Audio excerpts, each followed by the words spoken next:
Les musulmans éthiopiens observent le mois de Ramadan dans le calme, malgré la discorde. Dans un pays où 60% de la population est chrétienne et 30% est musulmane, quelques tensions ont parfois lieu. Des tensions qui semblent être instrumentalisées par le pouvoir politique. Des affrontements ont en effet opposé policiers et manifestants musulmans en juillet dernier. Des manifestants qui accusaient le gouvernement d'amalgamer islam et terrorisme. Une grave confusion que déplore l'imam de la mosquée Aïcha d'Addis Abeba, qui en cette période de Ramadan aime à rappeler les origines de l'islam en Éthiopie. 5 ans avant la venue du prophète Mahomet, il a dit à ses disciples d'aller en Abyssinie, soit l'Éthiopie, parce que c'était le pays d'Adil, ce qui signifie le pays de justice et de vertu.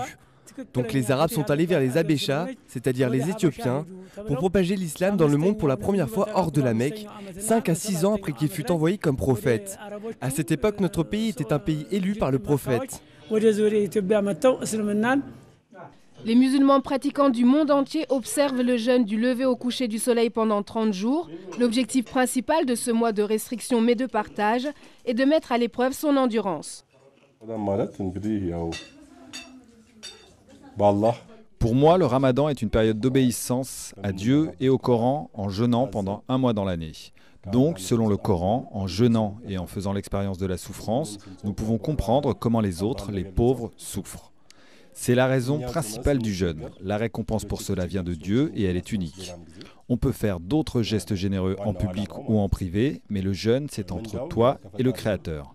C'est difficile, c'est ce qui rend la récompense unique. Cette année, il n'y a pas eu d'envolée des prix des denrées alimentaires. Une aubaine lorsque l'on sait que beaucoup de commerçants profitent du mois de Ramadan pour augmenter leurs prix. Cette stabilisation des tarifs permet de festoyer tous les soirs. Je suis toujours contente lorsque le Ramadan approche. Même si principalement nous jeûnons pour nous rappeler des pauvres, le Ramadan est une période de rassemblement. Si nous rompons le jeûne dans une maison aujourd'hui, demain nous le ferons chez quelqu'un d'autre. C'est ce qui rend le Ramadan si exceptionnel.